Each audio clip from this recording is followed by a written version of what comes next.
So, Bob, we met here last year. Yeah, well, we were in the bar across the street.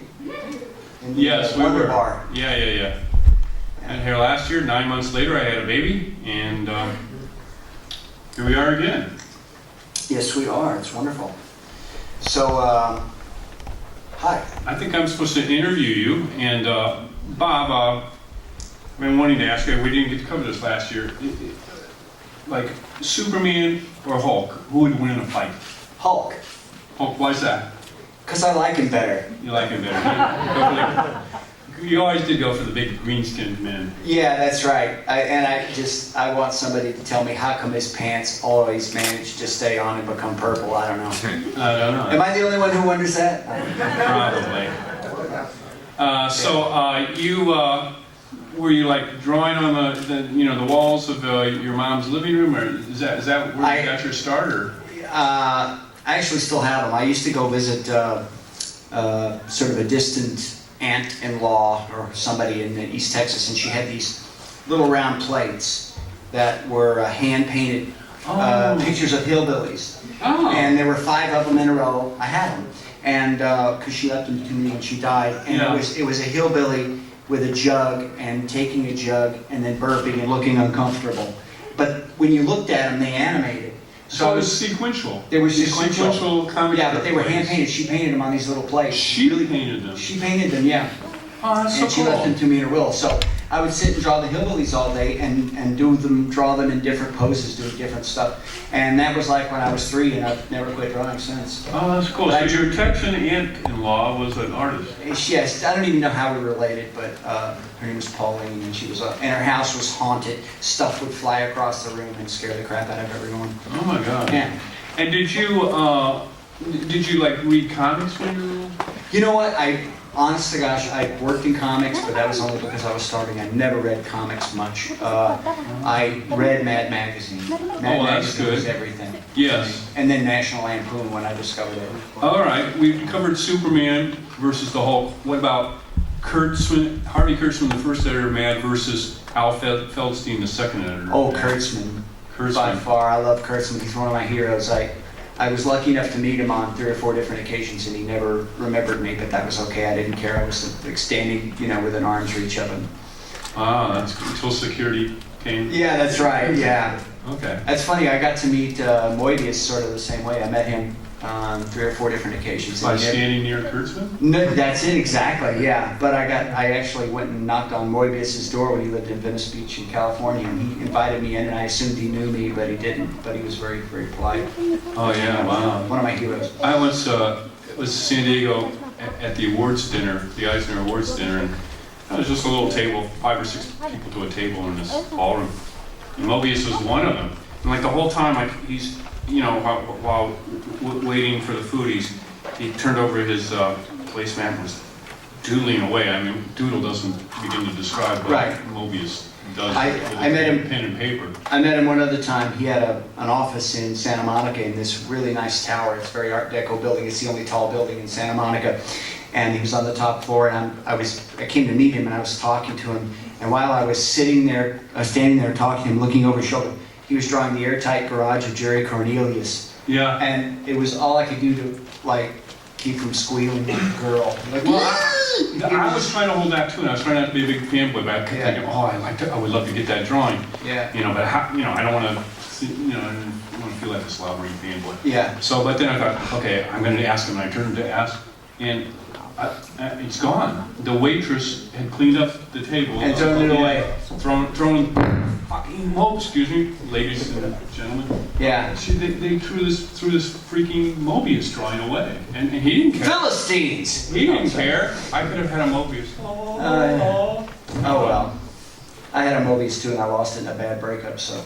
Oh. It was a signed serigraph. It was pretty nice. Oh shoot. Yeah. That's when you and Harvey Kurtzman broke up? That's right. All right, and so like you were drawing hillbillies, and then where were you from? Were you visiting in Texas? No, I'm from Fort Worth, Texas. Oh, okay, so you're a Texas boy. That's right. Okay, so Texas, who would win in a fight, Texas or Washington D.C.? Oh, that's a tough one. Wow. Yeah. I don't know, because there's a lot of a-holes in both places. It's hard to say.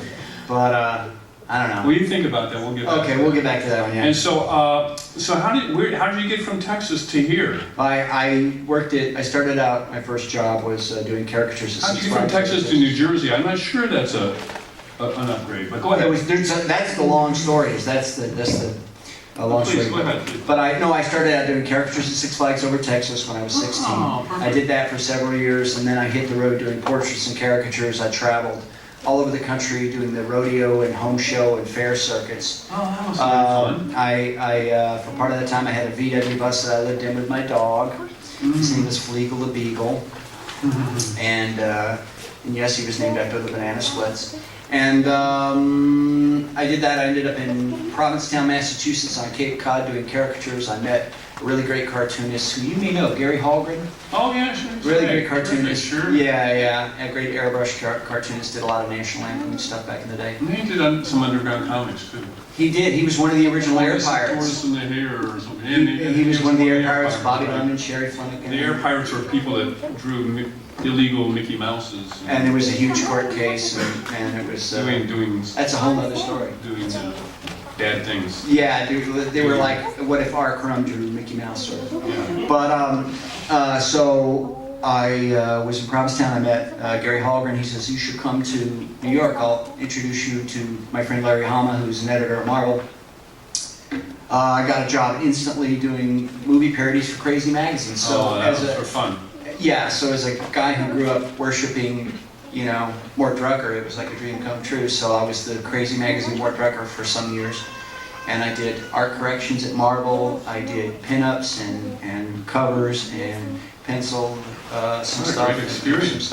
Yeah, I was John Buscema's inker too, and Wow. Michael Golden's inker. I did covers for the Nom. So it was like going to school. And it was great because Marvel was still like a real place then instead of what it is now, and I don't know what that is, but it's better then. And Marvel in the 80s was wonderful. And all the original guys are still there. They weren't dead yet. And I learned a lot. I sat hanging out and talking all day with Vinnie Coletta and Frank Giacoia. And what an education. they were telling me like how to eat comics, and and Vinnie would tell me like how to get rid of a body and make sure it doesn't stink. And if anybody knows who Vinnie Coletta is, you know what I'm talking about. Great comic artist. So it was great. I worked at Marvel for a while. I got a job in the mid-'80s doing character designs for a show you may have heard of. What was it? Thundercats. Thundercats, I worked on that. And then I moved to LA, got into animation full time. And was that your goal to get into animation? No, I never had a goal. I still don't. My goal is to just reach the end of the day without too many people being pissed at me. How are you doing today so far? Pretty good, Yeah. It's early yet, yeah. But I didn't get into comics because I wanted to do comics. I got into comics because I was starving and I could draw. Right. The same with animation. I loved animation. I watched a million cartoons, but it never occurred to me to do it for a living. It's something I ever wanted to do. Because honestly, I'm too lazy to animate. It's hard and time consuming. But I just kind of fell into it, through design and then into storyboarding and directing. Which do you find one? We've covered Superman versus Hulk, Texas versus Washington D.C. Animation versus comics. Which would you prefer to do?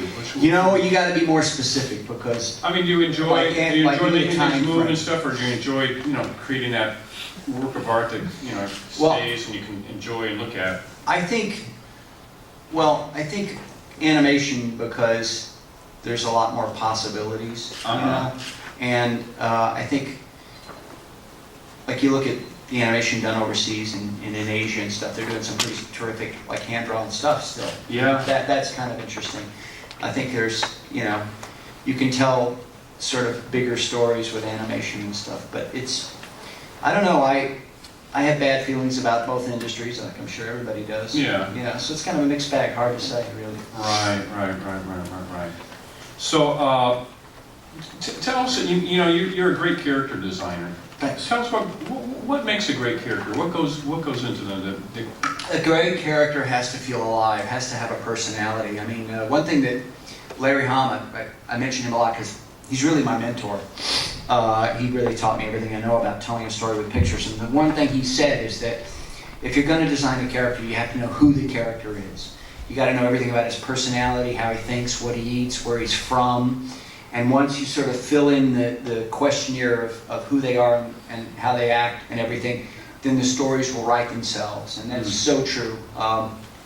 Also, my background in caricature really, really helped me because I've literally drawn tens of thousands of caricatures on the street of people just sitting down, you know, Right. really quickly. So you really get sort of a knowledge of how to design characters, make them funny, different personality types, different body Right. types, different cool heads, you know. Yeah. Yeah. And doesn't Craig have a cool head? Cool heads. You've never Great drawn looks and drawn business. my caricature. I will, you never asked me to. Oh, wow. Look, you guys are all witnesses. I'm asking him now. I'll do it, I'll be happy to do it. Yeah. All right. And what the worst thing If you don't do it, I'm going to be pissed off. and resentful, I hope. So you're Yeah, going to have yeah, another okay. person today pissed off. It's, what? Before the end of the day. Before the end of the day, all right. Yeah. End of the day, we'll do it at the end of the day. All right. Yeah, I gotta make a living, right? So yeah, what was your question? Did I answer it? Are you going to draw my character? That was the question. It's Yes. still a question in my mind. How about you folks? What do you think of the odds? So when you're creating a character, do you like have it all fleshed out in your head, or does it kind of grow organically? Do you have like this vision, or does it come together by itself? It comes together kind of by itself. I have an idea for a character and I sit and sketch, and I'm never satisfied with the first sketch because it's like, you know, walking around shooting pictures all day with your camera. You don't know which one's going to be the Pulitzer Prize winning picture. It's Yeah. the same when you're coming up with a character. You just sketch and sketch and sketch and think about the character, and sometimes as an exercise I'll do. I'm a shapeshifter stylistically. I can do kind of any style. I can look at it, figure it out, and do it. Because that's how I survived at Marvel. And so I'll, like, recently I got on this jag of drawing pirates. So I did maybe a couple of hundred different character designs of pirates. Cool. So I thought, okay, right now I'm doing Tex Avery pirates. So I did Tex Avery pirates. And then, okay, now I'm going to do, you know, Hanna-Barbera pirates. And now I'm going to do, you know, rubber hose animation style pirates. Or I'm going to do modern sort of design pirates and stuff like that. So, you know, and then a lot of times I'll start with shapes, like triangle, that's a pirate, square, that's a pirate, circle, ovals, you know. Okay. So just, you know, trying different stuff and just playing with it and drawing, you know, warming up a lot. Is this just because all of a sudden you got hit by the pirate bug, or do you have a project in mind? Or Yeah, there was, Or you've been commissioned? you remember, you all know Wallace and Gromit, right?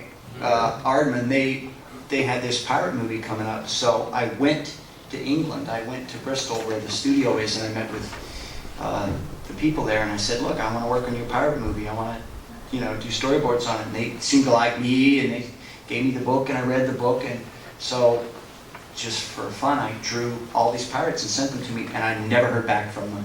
Oh, So, I don't know. I'm glad their movie flopped. No, I'm not. That's not nice to say, actually. did it flop? Did it come out? It came out, kind of came and went. I don't know. Oh, and did you see it? Were you in your pirates in there? I did not see it because I'm a bitter, sad person, actually. So, Understood. yeah. Oh, good. Well, and what are you working on these days? You're not going to believe this. After all these years, I'm finally working on SpongeBob. Oh, cool. Yeah, my old friend Vincent Waller is the creative director of the show, and they're doing another feature which comes out next year. And I'm doing character layouts on that. I'll be doing that for another few weeks. Oh, fantastic. Yeah.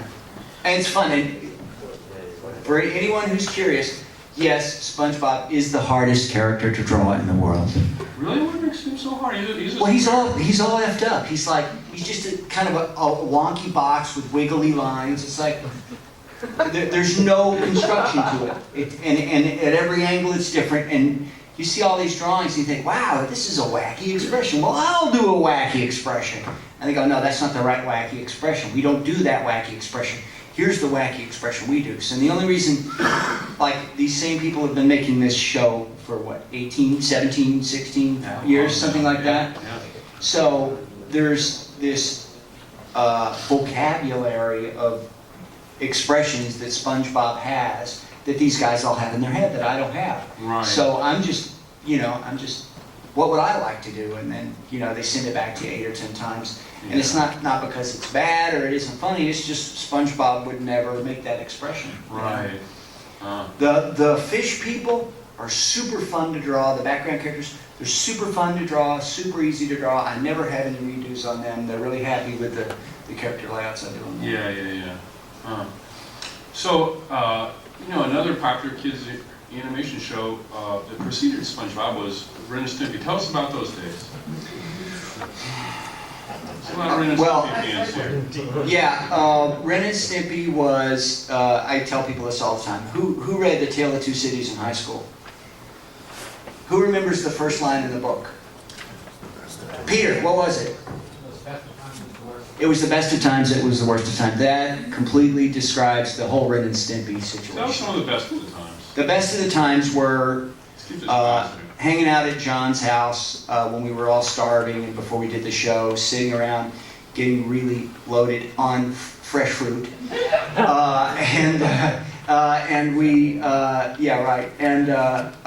Coming up with ideas and drawing silly pictures and being a bunch of funny a-holes. The Ren and Stimpy crew, the original crew, it was like a magical bunch of guys that were all really good and really funny and were really sick of doing boring, cartoons about Josie and the Pussycats or whatever. We wanted to do something good and funny and new and original and never the same way twice.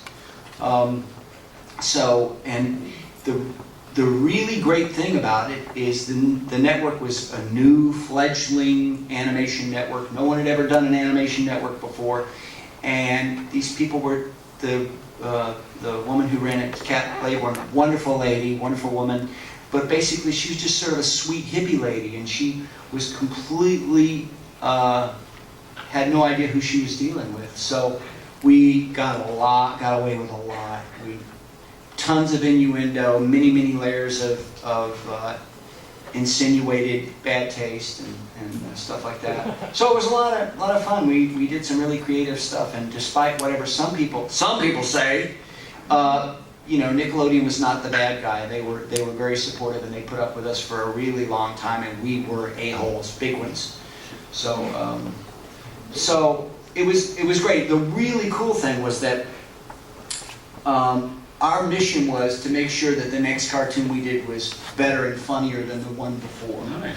And it got kind of harder to do as to show it along, because at first, when I wasn't really in charge, the rule was, who cares if we're over budget or behind schedule? This is what we're going to do anyway, and if you don't like it, tough. So we missed our second deadline, and they reran the first cartoon the second week the show premiered. So the first cartoons had a lot of extra love and care in them, like it comes from being hundreds of thousands of dollars over budget and months behind schedule. You can really fine-tune stuff, and make it like the best cartoon ever made on a budget for Josie and the Pussycats. So as the show went on, we became more responsible for budgets and deadlines. So we couldn't spend an entire year on Stimpy's invention. That wasn't in the schedule, it wasn't in the budget, we had to knock out cartoons. So we did what we could, as best we could considering that. Yep. No, I was there at Nickelodeon at that time. I remember you did some really cool interstitials and stuff. Yeah, I did a little animation. I know how to animate a little bit. Yeah. But that was quite a... Those were cool times, really. It was exciting. Cool times, and the corporation really hadn't taken over. Oh yeah, and I've been, you work for Nickelodeon now, and they're a nice company and stuff, but the levels of corporate control, Big Brotherism, I guess it's that way in all big media corporations now. I suppose, Yeah. They all want to be as bad and mean as Disney.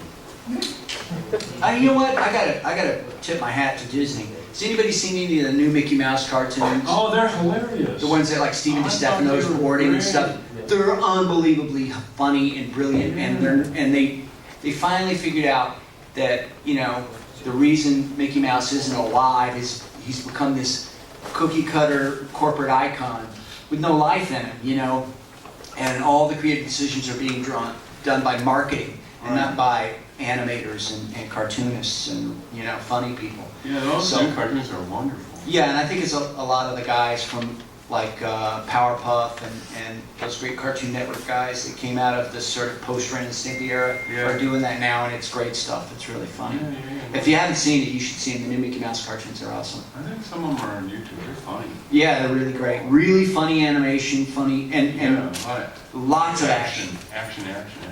Yeah. I like the ones they did like in '93 or something. I watch those all the time. Yeah, I think those were pretty funny. Yeah, there's some good If ones. you put in Mickey Mouse 1993, there's a bunch of... Oh, I don't think I saw those, yeah. Oh, you should see those. They're pretty darn good. I watch them with my kids. So, how much more time do we have? Half an hour. Okay. Half an hour. Oh, okay. So, if some of the people out in the audience wanted to be cartoonists or animators, what would be your advice to them, Bob? Do it yourself. What do you mean do it yourself? Do it yourself. Get whatever software you have for whatever computer you have and draw. And call your other friends who like to draw and who are funny and call them and bring them over and draw and figure out how to animate it and do it yourself. You look at South Park. Those guys made a cartoon on Super 8 film themselves. Mike Judge, Beavis and Butthead, he did it himself. He didn't wait for somebody to give him the money. And honestly, if you think you're going to go knocking on the door at Cartoon Network or at Nickelodeon or Disney with your great cartoon idea and think that they're going to think you're funny and cool and give you a shot, you're crazy. Because since Ren and Stimpy, I've been continuously pitching show ideas and working at pilots and all that. And all that time I've done one pilot for Cartoon Network. And you know, if the odds are stacked against me reselling a show or getting it on the air again, for everyone else, I don't want to discourage anyone, but give up. Give up that method. Yeah, well, it's the odds are really stacked against you. You know, if you want to do a children's book, a lot of people who are in development at the big animation studios, that's what they do. They go through children's books and they decide, oh, this children's book would make a good animated series. Instead of going to people who make animation to make a good animated series, they go to children's books. So that's something you could do. And the idea about that is, or make an independent comic, is once you make, and I know Craig will back me up on this, once you make something that's physical and you hold it, it becomes real. Yeah. And if you walk in with, say, a concept you have and you got a pitch Bible, say you go into Cartoon Network and you pitch an idea, on the outside chance that they go, hey, this is pretty good, we're going to make you really miserable for 4 or 5 years and give you a little bit of money so that you don't ever actually get any real work, and then eventually come to realize that this isn't going to really happen, or even if it does, it's going to stink because we're going to mess with it till it stinks. You know, that's fine, go ahead and do that. But if you have a vision and you want to, say, make Frog Baseball, you know, Mike Judge's first Beavis and Butthead cartoon, you make it, and then if you're going to do a series and it's based on that, it's going to be like that. It's going to look like that. It's not going to look like a network executive's version of that. And every And you have more executive I've ever met negotiating started out power. answering. So you got more negotiating power. You've already done the comic, or you've already book, or you've already done the children's book. That's right. You own it, you know. Right. So It's legitimate through media. Yeah, and you got more of a bargaining chip. Right. So yeah, do it yourself. That's the good thing. And you can now, because, you know, you can do it with a home computer. You know, it's it's much easier and cheaper. Anybody can be Walt Disney or That's right. Bob Clampett. Wow, that's inspiring. Yeah. Okay. And do you still when you go to like a theatrical cartoon or watch a cartoon on YouTube or TV or read a comic book, can you just enjoy it as a fan now, or the whole time you're looking at it and go like, oh, they should have done this, or they should have done that, oh, that technique there? Can you just sit back and... You know, I've taught myself through the years to not be as judgmental. Because, you know, has anybody ever seen the Stimpy's cartoon show? Ever seen that cartoon? No. You know, where Ren and Stimpy Stimpy makes a cartoon and Ren's the producer, and he produces the cartoon, and then they take it to the great Wilbur Cobb to look at the cartoon. And Wilbur Cobb is Jack Carter did the voice, and the great Jack Carter, and he's a crazy old man with a huge old nose and his ear falls off, and he's a grumpy old guy, and he just talks nonsense. Well, there's a shot in it where Wilbur Cobb says, "You want to be a genius? I'll tell you how to be a genius. All you got to do is say everything stinks. That's how I got where I am today, you know." So the reason for bringing that up is that was a dig to John Kay. But that aside, it's easy to be really judgmental, and it's easy to really like pick stuff apart. Like, I don't like the new Batman movie because I don't think Ben Affleck looks like Batman and he's a pussy, and you can go on and on about why this Batman movie's not as good as that one. But I've worked on a lot of movies, and I'm really surprised that they don't all suck, because the process of making movies is so effed up and so backward, and the decisions are so crazy, and they spend lots of money on stuff they shouldn't, and it's really hard for a creative person to work in a situation like that sometimes. Now, not always, but a lot of times, where you have something to say, you want to make a difference, and you have an idea, and they just don't care. They want you to shut up and draw, and then the movie sucks, and the characters don't have any life, or you don't care about them, and it's not for the efforts or the love put into it by the people who actually made it. It's because the people at the top control things, and it's about their egos and not about about money or about what sells, or stuff like that. So I forgot where I was going with that, but basically, it's frustrating to. Oh, I know why. But it's about being judgmental. So when I go see movies, I'm a lot more tolerant of imperfections now, because I just know I can look at a movie and I can go, oh, well, here's where at the last minute they realized the characters didn't have any depth, so they put a lot of Starbucks jokes in it or something like that. Because I know the process. I've been there. I've worn those shoes. I've lived that life where you've got a bad script and it doesn't work, so people are trying to scramble and make it good, or we tested this and we showed it to a lot of people in Guam, and they really didn't like it, so we're going to change the ending to this movie, and we want all the good guys to live this time, and so you can, I don't judge so much now, and I try to. I try to think, wow, a lot of people worked real hard on this. That's not to say I have to enjoy them, and sometimes I don't walk out, but Yeah. And sometimes you see really crappy movies that you have a great time watching just because you can see that there's the love in it, Ah, very good. Yeah. We'll take some questions from the audience now. Yeah. Mr. Right there, sir. Were you part of the Ren Stimpy when they came back to Spike TV? No. Next. I had nothing to do with that.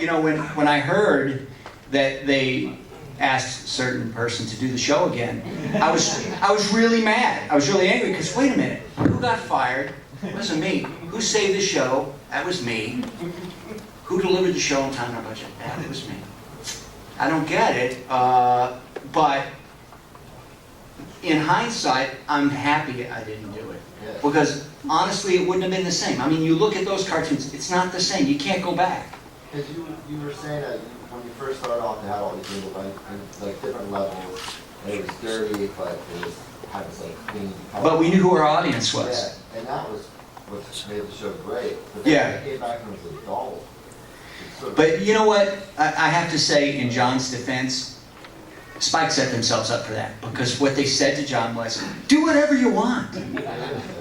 And what John loves more than anything, is freaking people out, and challenging the norms of entertainment. It's like Ralph Bakshi. I mean, a lot of you don't know this, but Ralph Bakshi is John Kay's dad. Yeah, he gave birth to him, but out the back door. But and so when I'm sorry, I didn't know that. I'm sorry, I'm so rude. But I gotta say, in Ralph's defense and in John's defense, they're artists, and to them it's more about their art and more about the process than about whoever the audience is. You know what I mean? It's about themselves and doing something different. And you know, those two guys changed animation. Individually they did. You know, I wouldn't be here if it weren't for John. I didn't make up Ren and Stimpy. I just helped make up the show. Next question, please. Yeah. Where does log come from? Okay, you know those short cartoons that you see throughout Ren and Stimpy, the fake commercials? Yes. The reasons those exist is because none of us really had made an animated series before, and we didn't really know how to make a cartoon come out to 11 minutes. So sometimes they were 18 minutes, sometimes they were 23 minutes, and sometimes they were, 4 minutes or whatever. So we had all these gaps in the production. It was like, quick, make a fake commercial, make, Stimpy's breakfast tips or whatever. So John said, make one about Log, where Log is a toy and you sell it. So I went, okay. So I went to my office and I watched a lot of old TV commercials from the 50s and 60s, and I saw the Marky Mapo commercial. Better get, what was it, Mapo? Remember Marky Mapo? I want my Mapo. I want my Mapo, yeah. So I stole the kid from that, and I stole the Slinky song, what goes downstairs, alone repairs, and I stole that song and I made it the Log song, and so that's where it came from. Actually, MTV stole a big campaign early on. They had a campaign, I want my MTV, and it was based on I want my Mapo.